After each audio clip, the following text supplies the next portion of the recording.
What's up, ladies and gentlemen? I hope we are doing great. But today, as you can see, we are starting on Unit 7, which Unit 7 has everything to do with something called quadrilaterals. We're going to be looking at quadrilaterals. So to start out, looking here, we're going to be doing lesson 7.1 first. So we're going to be looking at everything that has to do with classifying quadrilaterals. So the first thing we're going to start with, of course, is what exactly is a quadrilateral? A quadrilateral is a polygon or closed figure with four sides. So obviously you guys can see the word quad written in quadrilateral. Quad means four sides. So any shape that is a quadrilateral is obviously a figure with four sides. So there are going to be 7 types of special quadrilaterals that we're going to talk about, and we're going to end up using all of these to basically define and to help us use the information that defines each one of these. So the first one we're going to look at is a parallelogram. A parallelogram is a quadrilateral with both pairs of opposite sides parallel. So if you look at this shape over here to the right, if you look, top and bottom, they both have arrows going this direction. So that means those two are parallel, meaning if I was to draw those out, those two sides are never going to touch. And then the left and right sides here have 2 arrows on each side, and that's telling me that those two sides are parallel. So since top and bottom are parallel and left and right are parallel, then that means this is a parallelogram because both pairs of opposite sides are parallel. So the next one we're going to look at is a rhombus. A rhombus is a parallelogram with 4 congruent sides. So if you guys look here, parallelogram is in the definition of a rhombus. So that means everything that we talked about, a parallelogram, is also part of a rhombus. So that means the opposite pairs of the rhombus are parallel, but also all 4 sides have to be congruent. So if you look, we have a line here, we have a line here, we have a line here, and a line here, and that tells me that all 4 sides of those are congruent, and since it's also a parallelogram, all 4 sides, or the opposite sides, are going to be parallel to each other. So the next thing we're going to talk about is what exactly is a rectangle. A rectangle is, again, a parallelogram. So that means everything that we talked about in the definition for a parallelogram also goes for a rectangle. So a rectangle is a parallelogram with 4 right angles. So if you look here, that means opposite sides are going to be parallel to each other. And then also we have right angles. So that's what makes this a rectangle. So technically speaking, a rectangle is a parallelogram, but what makes it different than a parallelogram is it has 4 right angles. So the next thing we're going to look at is what is a square? A square, by definition, is, again like the other ones, a parallelogram. So what that tells me is the opposite sides are going to be parallel to each other, but they have 4 congruent sides and 4 right angles. So if you look at the square here, all of my sides are going to be congruent, and I have 4 right angles inside of my shape. So if you look here, I'm technically combining a rhombus and a rectangle together. Because a rhombus, all 4 sides are going to be congruent. All 4 sides are congruent on a square. And then all of the right angles, all 4 angles are right angles. That's what a rectangle is. So technically, a square is just a combination of a rhombus and a rectangle. So basically, we're just looking, it's a parallelogram with 4 congruent sides and 4 right angles. So the next one we're going to look at is what is a kite? So automatically you can see that a kite is not a parallelogram. Like all the other ones it started with is a parallelogram, but a kite is not a parallelogram because if you look, the opposite sides of this kite are not going to be parallel to each other, so it can't be a parallelogram. But a kite is obviously a quadrilateral because it has 4 sides, but specifically with 2 pairs of adjacent sides congruent. So adjacent means touching, basically right next to each other. So if you look here, these 2 sides right here are touching and they're congruent.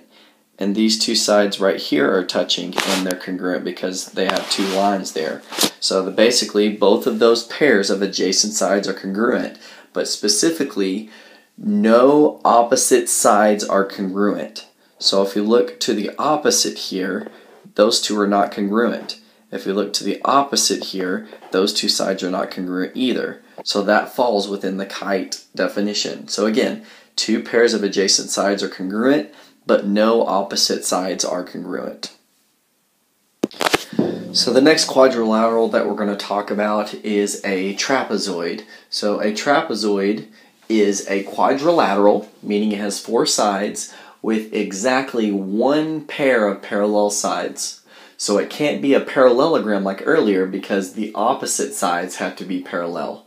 But specifically with a quadrilateral, only one pair of parallel sides. So if you look at the picture, we have an arrow going on the top and an arrow going on the bottom. So ladies and gentlemen, this clarifies as a trapezoid because it only has one pair of parallel sides. Okay, and the last special quadrilateral that we're going to talk about is something called an isosceles trapezoid. So we've learned before that an isosceles triangle has only two congruent sides. So let's kind of take in the definition of a trapezoid and that isosceles triangle and putting them together. So if you look, the definition is a trapezoid, so that means only one pair of parallel sides. So we have one pair of parallel sides whose non-parallel opposite sides are congruent. So if you look at the left and the right side on this picture, those are the non-parallel opposite sides, and if you look here, they both have one slash on it, which means they are congruent. So this is basically taking all these definitions and defining what exactly each one of these shapes are. So now we're going to take these definitions and we're going to use them in some examples. Alright, so let's go and look at example number 1. So example number 1, it says, find the values of the variables for the following quadrilaterals, then find the lengths of the sides. So basically the information it's given me is the shape is a rhombus, LNST. So real quick, if you look back in your notes, a rhombus is a parallelogram with 4 congruent sides. So since a rhombus has 4 congruent sides, that tells me that this side is congruent to this side, and this side is congruent to this side. So those are all congruent because it's a rhombus. So with this being said, I can go ahead and set up some equations because I know those are all equal, and I can find what the answer is to each one of these variables. So first I'm going to look at Ln and St. So I have 3b plus 2 and 4b minus 2. So I know those two lines are congruent, so I can go ahead and take both of those and I can set them equal to each other to try and find b. So 3b plus 2 is going to be equal to 4b minus 2. And then if we look at the other two sides, and I'm going to use a different color on this, if we look at the other two sides, I have 5a plus 4, which is ls, and then 3a plus 8, which is nt. So if you look here, those two sides are going to be congruent, and they have the same variable. So I can take both of those, and I can set those equal to each other. So I can take 5a plus 4, and I can set it equal to 3a plus 8. So let's go ahead and solve for the variable. Then we're going to take it and plug it back in to find the lengths here. So here we go. So let's go ahead and solve for this first one here. So I'm going to go ahead and add 2 to both sides here. So that's going to cancel on the right side. So I'm going to get 3b plus 4 is equal to 4b. I'm going to subtract 3b on both sides. It's going to cancel on the left side. So what I'm going to be left with here is when I subtract this, I'm going to get 1b left. So basically the b value is equal to 4. And then I'm going to go ahead and go over here to the right side, and I'm going to solve my other one here. So I'm going to subtract 4 on both sides, cancel. It's going to get 5a equals 3a plus 4. I'm going to subtract 3a on both sides. So 3 minus 5 is 2. And then I'm going to divide by 2 on both sides, which a is going to be equal to 2. So now what I'm going to do, guys, is I'm going to take both of these variables and I'm going to go plug it back into their equations. So if I take 4 and plug it back into st, 4 times 4 is 16, minus 2 is going to give me 14. Let's just see if it checks out up top. 3 times 4 is going to be 12, plus 2 is going to be 14. So since that works out on both of those, I now know that this is a rhombus. All the sides are congruent, so I can go ahead and say that the other sides down here are going to equal 14 as well, which I can just go ahead and plug it in and see. That's kind of terrible. I can go and plug it in and see. Let's go ahead. 5 times 2 is 10, plus 4 is 14. 3 times 2 is 6, plus 8 is going to be 14, so both of those work out. So ladies and gentlemen, we just used the definition of a rhombus to solve for this problem. So the next example I'm going to look at is example B down here. And all it gives us here is we need to find the missing variable and the missing side. But all we're given is that we have a parallelogram TURS. So if we go back and look at our definition of a parallelogram is a quadrilateral with both pairs of opposite sides parallel. So what that means is that these two sides are going to be parallel and these two sides are going to be parallel. So with that being said, if we just look at these two parallel sides right here, we got this parallel, or got this line, and then we got these two parallel sides going this way. So we can go ahead and kind of look at our parallel lines and transversals. We have our left and right sides are parallel, and we have our transversal going through the middle, which is what both of those angles are on here. So what that means is these are going to be same side interior angles. So same side interior angles are going to add up to 180 degrees. So basically all I'm going to do is I'm going to take 3x plus 50. So I'm going to take 3x plus 50. And I'm going to add 2x minus 10, and I know those are going to equal to 180 degrees. So let's go ahead and solve for x. Combine like terms gives me 5x. 50 and negative 10 would give me 40, is equal to 180. I would subtract 40 on both sides, so I would get 5x is equal to 140. Then I'm going to go ahead and divide by 5 on both sides, and whenever I divide by 5, I'm going to get x is equal to 28. So the x value is going to equal 28. So now if I wanted to, I could go back and plug 28 into both of my equations here to solve for what the angle would be. So let's go ahead and do that. So if I was to plug 28 back into 3x plus 50, 3 times 28 plus 50 would give me 134.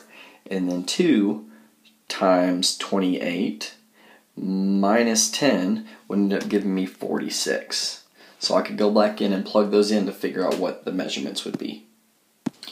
Alright, on the next example, it says to determine the most precise name for the quadrilateral LMNP with the vertices 1, 2, 3, 3, 5, 2, and 3, 1. So what I'm going to do first is I'm going to graph this guy to give us a look on what it looks like. So L is over 1 up 2. So this is going to be point L. Point M is 3, 3, so I'm going to go over 3, up 3. So this is going to be point M. I'm going to go, point N is 5, 2, so I'm going to go over 5, up 2. So this is N. And then P is going to be 3, 1, so I'm going to go over 3 and up 1. So right here is going to be P. So right now, going and looking at this, we can see that if I was to connect each one of these, I have a quadrilateral. So now what I'm going to do is I'm going to do some math here. I'm going to determine the slope, and then I'm going to look at the distances of the sides to determine what my parallelogram or my quadrilateral is going to look like. So to kind of speed up things and get through point B, we all know how to find the slope of a line. So all I'm going to do is I'm going to look at the slopes of the line and determine what I see from those. So if I was to find the slope from L to M, that would give me a slope of 1/2. If I was to find the slope from N to P, that would also give me 1/2. If I was to find the slope from M to N, that would give me negative 1/2. And then if I was to find the slope from L to P, that would also give me negative 1/2. So if we look here, L and M and N and P are opposite sides of each other, and those are going to be parallel. M and N and L and P are opposite sides of each other, and those are going to be parallel as well. So right now, we know that this quadrilateral is going to be a parallelogram of some sort. So now we're going to look at the lengths of the side to determine what type of parallelogram it is going to be. So now on this part C, I'm going to use the distance formula to see if any of the sides are going to be congruent. So looking at LM, I have the coordinates 1, 2, and 3, 3. So what I'm going to do is I'm going to take the x coordinates, 1 and 3. I'm going to subtract those and square them. Then I'm going to take the y coordinates, I'm going to subtract those and square them. And then I got to take the square root of the whole thing. So 1 minus 3 is going to give me negative 2. Negative 2 times negative 2 is going to give you 4. 2 minus 3 is going to give you negative 1. Negative 1 times negative 1 is going to give you 1. So when I add 4 and 1 together, that is going to give you 5. So for LM, the length would end up getting you the square root of 5. Okay, so now I'm going to do the same thing with MN. So I'm going to use the distance formula to find the actual measurement of the side. So I'm going to do the x coordinates and subtract them. So I'm going to do 3 minus 5, and I'm going to square it, plus the y coordinates, so I'm going to subtract those, so 3 minus 2, and I'm going to square it. Then I got to take the square root of the whole thing. So 3 minus 5 is going to give me negative 2. Negative 2 times negative 2 is going to give you 4. 3 minus 2 is going to give you 1. 1 times 1 is going to give you 1. So then I got to take the square root of that. So 4 plus 1 is going to give you the square root of 5. So interesting, LM and MN are going to be congruent to each other. So right now those adjacent sides are congruent. So let's go ahead and check out MP. Okay, again, to find the distance of NP, I am going to use the distance formula. So I'm going to take the x coordinates, subtract them, square it. I'm going to take my y coordinates, subtract those, and square it, then take the square root of the whole thing. So 5 minus 3, of course, is going to be 2. 2 times 2 is 4. 2 minus 1 is going to give you 1. 1 times 1 is going to give you 1. Then I would take the square root of that whole thing, which is going to be 5, which is again going to be the square root of 5. So it's looking like so far we have 3 sides that are going to be all congruent to each other. So now let's go and check out the last one, LP. Okay, and then lastly, I'm going to use the distance formula to find the measurement between L and P. So I'm going to take the x coordinates, which are 1 and 3. So 1 minus 3, I'm going to square it. Then I'm going to add the difference between the y coordinates, which are 2 and 1, and square it, then take the square root of the whole thing. So 1 minus 3 is going to give you negative 2. Negative 2 times negative 2 is going to give you 4. 2 minus 1 is going to give you 1. 1 times 1 is going to give you 1. Then 4 plus 1 is going to give you 5. So if you look, all 4 sides of my shape are going to be congruent. So I know that my shape is a parallelogram and all 4 sides are congruent. So since all 4 sides are congruent, then that means this quadrilateral is going to be a rhombus from our definitions. A rhombus is a parallelogram where all 4 sides are congruent.